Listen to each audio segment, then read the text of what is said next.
Hi, and welcome to the first episode of Underground Video Network's Behind the Counter for the year 2014. We've got many things planned for this year, so stay tuned.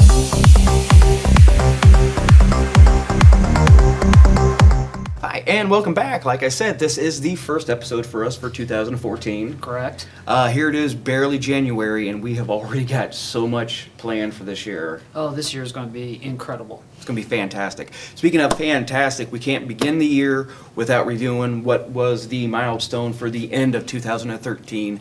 Not only the 50th anniversary of Doctor Who, but the series finale, or the finale of Doctor Who with Matt Smith's run. Yeah. First of all, I got to get off the bat first. You know the show. I love the show. I have to admit, Richard, I don't know about you, I liked the 50th so much more than I liked the season finale. Oh, definitely. The 50th really seemed like it wrapped up things more than even the conclusion. I agree. If there was some way we could have put in the Matt Smith's regeneration at the end of the 50th, that would have been the perfect episode because... All right, let's just go into it because this is how much I love the show, but I'm going to be fair. Spoilers. Yeah. I know you should have seen it by now, but just in case. The finale left me lacking. It really did. It just seemed like the entire episode was rushed. It almost felt like Moffat went, oh, I promised everybody all the wrap-ups and tie-ins and everything. Crap, I forgot this is the last episode. Let's just throw it all out. You know, it kind of felt forced. It kind of felt rushed. Definitely, towards the end. Yeah, towards the end. It started out kind of cool, you know, because you wasn't sure. You just got off the last episode. Yeah. Then you come in this one, it's working really good. You got... everything started working, but then all of a sudden it just like squished.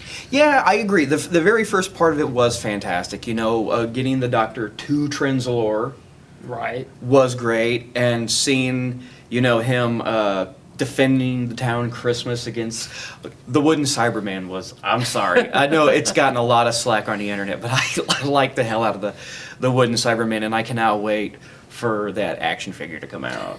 And speaking of Cyberman, the one thing about this episode that really was special as compared to, you know, all the other episodes so far was it actually left me missing a Cyberman. Come on, man, Handles. Oh, I loved Handles. Handles.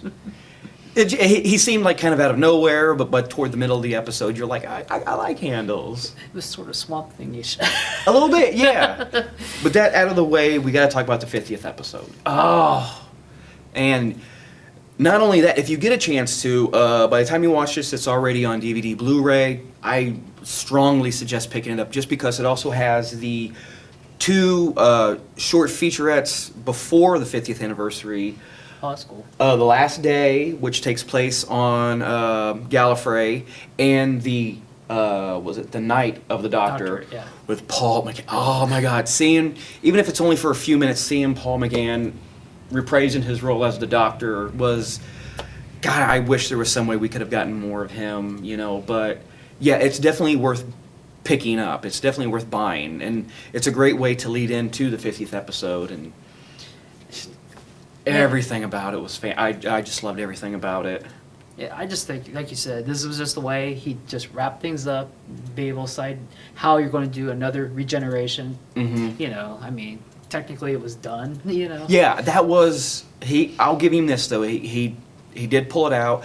The only problem I had with the finale when Clara, you know, makes her plea to the Time Lords, if you love him, watch the 50th. They didn't love him. They didn't, you know, the Time Lords weren't the biggest fan of the Doctor, so why would they go to the trouble of giving him... I mean, he stuck him in another universe. They stuck him in another universe, you know. It was a nice tie-in with the crack in the wall. It made a little sense when you dig down deep to it, but... I mean, that's how his run started. Yeah. Matt Smith's run started this way, and it kind of wraps up and it ends this way, so... And the other way it wrapped up, too, with the tying back to the beginning was I was even surprised the appearance of Amy Pond. Oh, yeah. That definitely. was... And what really blows your mind is after, like, if you're like me, after the third or fourth time watching it, when you realize that scene with the Matt Smith and Karen Gillan together, you realize they're both bald. Yeah, there's like photos floating around the internet about that. Like, right now, they're both bald. And, you know, speaking as a bald man, that scene when the Doctor took off his wig and he was bald, I was just like... You know, but even more fantastic for me for that was back to the 50th Oh. Seeing David Tennant, even if it was for just a couple moments wearing the fez, it's canon, it's part of history now, so I can guarantee sometime in 2014 you will see that happening here. It's just it's the combination of my two favorite things, Matt Smith and, David Tennant's just both of them. But God, the 50th, John Hurt as the War Doctor was... It was interesting. Oh, I loved him. It could have been... I almost couldn't imagine another actor putting that role together like he did, because it would have been really easy to go over the top with it and play it so... Wacky or out there, but the subtleness, and it was like everything he said had gravitas. It was just like the best part was he goes, "Are you the sidekicks?" Oh God, or yeah, the companions. I mean, yeah. It's like, and just that line when he remarks about what's so wrong about growing up was such a great little harken back to Tom Baker's time when the greatest, my favorite line of everything, TV, movie, everything, is from Tom Baker's run as the Fourth Doctor when he says, "What's the point of being grown up if you can't act childish from time to time?" And just having the War Doctor say it like that. Yeah. It just made sense, because Yeah. he like transformed into this where he was going to be whatever, you know what I'm saying? He Yeah. needed to take it to the next level, where he never could until that point. Right. It was. I just seeing them together, and then big spoiler, if you haven't watched it yet, the moment that got me, and I'm not going to lie to you, I was almost misty, was the appearance of Tom Baker as Oh, the curator. That's what yeah. we'll call him, because I like that collector, yeah. I like that they alluded that he might be a future Doctor or he might have been a past Doctor. It's like maybe we'll meet, maybe we have met, but just. And then it leaves it open that maybe you could regenerate as yourself again. Oh, but hearing his voice and just the subtle mannerisms that he's known for, just it was fantastic. Yes, so yes, in my humble Doctor Who opinion, the 50th anniversary was fantastic. I loved it. If you get a chance to pick it up, the series finale was good. I enjoyed it. I'll watch it again, and hearkening on that too. Was just in those, maybe 20, 30 seconds of the super quick regeneration where we get to see Peter Capaldi. Oh, just that little bit. Just that little bit was a snag enough to get me excited to wait months and months and months and months and months for the show to re-premiere. But I am definitely looking forward to Peter Capaldi's run. Richard? Yeah, I like both of them. Like I said, the 50th, to me, wrapped up everything. Yeah. Within the the Matt Smith run, basically, and I enjoyed it. It was interesting to see. And the finale, there's another finale. I'm not the greatest Doctor Who fan. I've seen a lot, but just I watched it passing. Yeah, it didn't have the weight that the other ones did. It really didn't. Like when Christopher Eccleston stepped down and David Tennant stepped up. There was that moment, and it definitely no one will ever forget the moments when. David Tennant stepped down with the, I don't want to go. I don't think any regeneration will ever top that one. But it just seemed like the finale didn't even try. It was just. I always liked the regeneration when the Doctor tried to kill his companion. When was that? 6th, was it? Oh, when he woke up slightly amnesiac. Yeah. He didn't know who he was, and he strangled his companion. What is another thing? People quit jumping on the internet blogs about, the line where Peter Capaldi, the 12th Doctor, says, "How do you fly this thing?" And they're going nuts. Man, if you know your history at all, the Doctor always has some quirk when he first regenerates. Amnesia. Peter McCann didn't even know he was the Doctor. He was dead on an operating table. Oh, yeah. He didn't realize who he was until like halfway through the show. So, man, lighten up. Well, even folks. Matt Smith, did he know what he liked to eat? No, that was, yeah. Remember? He was eating everything and hated it. Love apples. No, apples are rubbish. Yeah, so, man, please, from a fan to you all. It takes a while to get everything back in place or Yes, something. he got scrambled. And what was nice about it is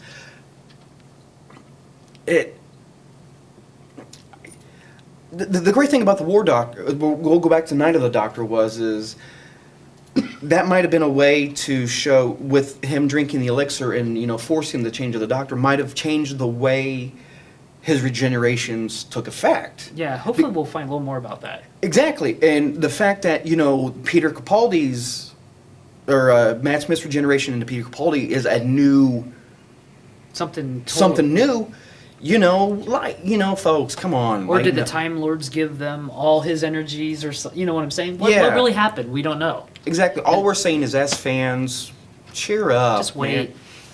Keep calm and grab your sonic screwdriver. We'll have a Christmas special this year. Yeah. We'll explain everything.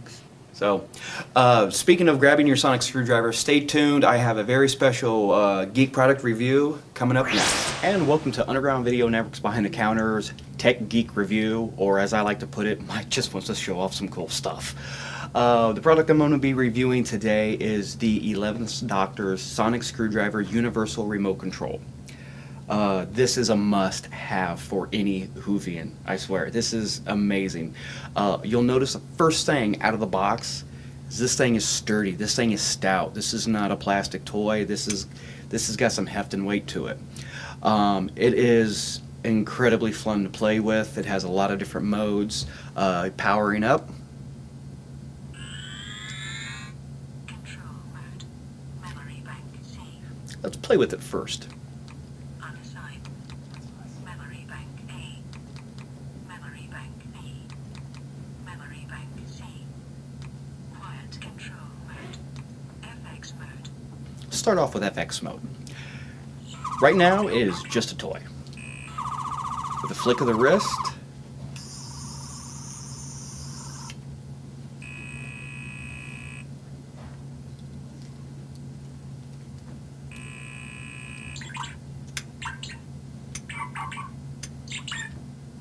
but it is not just a toy. This is a universal remote control. Just go to the program settings. Practice mode. Practice mode first. Practice mode is good because it is very sensitive, and practice mode is what kind of trains it to your body. What, a flick of the wrist for you is, and what a turn of the counterclockwise is for you is. Control mode. Memory bank C. Now, control mode has 3 different banks of settings, A, B, and C, so you can control up to 3 different devices. Very easy to program, very easy. Go into program mode and basically you tap, turn, flick, whatever it is you want the remote to do. Take your remote that you're copying and just tell it. It's like, if I want this button to be power, hit it, hit the power, boom. And it is very user friendly.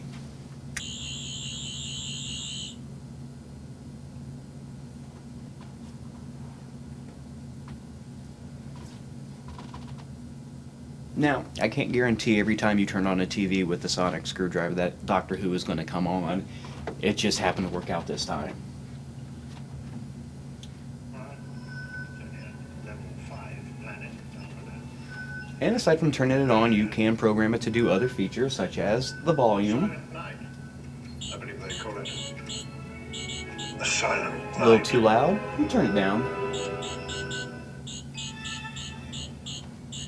No time for TV right now? Well, just Unassigned.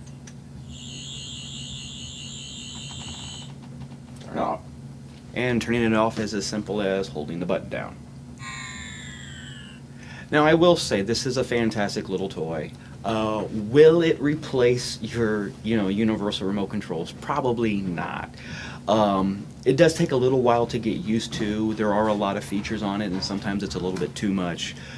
Flicking your wrist left and right might change the channel, if you have it set that way. It's a little sensitive and does take a little playing with, but my final review for it is a must-have for any Who fan. It's worth it. You can find them on most of any, tech geek sites, any place that you can buy memorabilia online. I would definitely check it out. Also available right now, too, is the 10th Doctor Sonic Screwdriver Universal Remote, which I haven't worked up the courage to buy yet because I'm still breaking this one in, but definitely check this out. Starting off the year 2014, we've already got some big comic book news. Yeah, Marvel, yes, has taken over the property from Dark Horse, the Star Wars stuff. Yeah. So fans of the Dark Horse series run of Star Wars, sorry, which I'm kind of bummed about because man, Dark Horse has done a fantastic run. Hey, if it wasn't for Dark Horse, I doubt Star Wars even would have came back. Yeah, exactly. You know, if it wasn't for that first original series they had, it would never caught on again, I don't think. Oh, one of the first things that got me back into any kind of thing Star Wars years ago from Dark Horse was Dark Empire. Right. Oh God, Dark Empire, which took place, what was it, just shortly after Return of the Jedi. Right, and they were talking about more of the Imperious clones and stuff Oh like that, you know? man, that is still to date one of my favorite all-time Star Wars non-movie stories. And Yeah, but we kind of knew this was going to happen, especially when Disney took over Star Wars, and we knew the franchise probably would change, you know, Yeah. since they own Marvel, you know? I mean, it's Yeah. all keep it under the same roof, but the mouse doesn't like to share, let's be honest not with you. who knows? Who knows what Marvel's going to do? And it is kind of fitting too because way back in the day when there was the original Star Wars comic book, it Yes. was. At Marvel. So I mean, you know, there's mixed fan opinions about it, but in essence, it's going home. You know, it's going back to where it started. Yeah, big old graphic, you know. Yeah. I remember buying those. Oh God, me too. And I remember, I still have the original last issue of the original run of Star Wars, which Oh, wow. that's one of my pride and joys right there. But I was very excited about, you know, when Dark Horse took over, and it was such a huge universe, and they weren't afraid to touch everything. Coming up with new stuff, you know, the Old Republic was Oh, brought into yeah. it. Future stuff was brought into it. They just expanded it beyond what it really was, you know. Which is one thing that scared a lot of people about Marvel taking it over is are they going to be able to dedicate that much time to such a huge universe, or are they going to narrow it down for their constraints? You know, we don't have the editors, we don't have the writers or Plus, the artists. They got new stuff coming out too. And they got new stuff 2015. coming- exactly, You know, so- it's all the same. You know, who knows? They could expand it with what DC. I mean, with Marvel's going to do with what Disney wants to do. Right. It is what it is. You know, it's one of the big newses that's hit 2014. I'm a little disappointed about it, but I'm a little hopeful about it. You know, so stay tuned. You know, we'll let you know what we find out. And as always, we're at the convention scene everywhere. Oh yes, right. Here, like I said earlier, it is beginning of January, and we already have our dance card is almost full. It's starting out good. We're not going down to OhioCon. No. Sorry about that, guys, but go down there. It's a great show. We've been Yeah. down there before. Cosplay everywhere. It's one of those anime manga conventions in Ohio, one of the bigger ones. So go down. It's in Columbus. But we are going to an inaugural convention taking place in Dayton, Ohio, at Wright State University. It's called ICE, the Independent Creator Expo. Right. Now, this is being put on by our friends over at Studio Kumikaze. And this is just not comic books, though. What No. they're emphasizing here is they're bringing in bands. So bands are going to be set up at the tables, promoting their CDs. Some bands even has comic tie-ins. I know there was a couple that's been working on that. And there's also music, techno music. You'll actually get a chance to meet the person that actually does our music on our show. That's right. My cousin's got a table down there, and he's going to be selling his CD and stuff, so stop by there. We're going to be down there. I'm going to have all our mini comics available that's in print right now, and hopefully a new, it's not going to be a new story one, but it's going to be a new promotional pamphlet, flyer, mini comic, whatever I call the stuff. We're going to have it at our table, so stop by, see that, and hopefully we'll be filming all the creators and stuff. So Because that's one thing we absolutely love is being able to get in on the ground floor of new conventions. oh, definitely. There's been 2 or 3 that we have been lucky enough to get in on the ground floor of and have seen them explode and just impress the hell out of everybody. And we're really looking forward to this one right here, and we're hoping the best for it too. So, but as we said, 2014, the cons are. And the website basically is updated on Yes. the con event page. There's like 2 more shows I got to add this over in Indianapolis. It hasn't been added, one in March and one in, I think it's May. So as soon as those get added, we should be up to date on that page. Yep. So what I think we're trying to say is, beginning of the year, stay tuned because there is going to be so much more for you to tune in to watch. And we're even invited back down to Kentucky for some more shows down there. So Love Kentucky, can't wait for Kentucky. So, like I said, stay tuned. We're going to let you know as soon as we know what we're doing and what's going on. A lot of times you people find out before I do. I don't play around on the internet. He, you know, I I'm forget. booking everything. Sorry. He's booking everything, and he gets excited about it. He's as soon as the deal's made, he's on Twitter, and then like a week later, I find out from a friend of mine, you guys are coming down to Derby again. I'm like, I guess. So yeah, stay tuned, and if you find out, man, get a hold of me. Let me know. So until then, stay tuned, and we can't wait to see you more in 2014.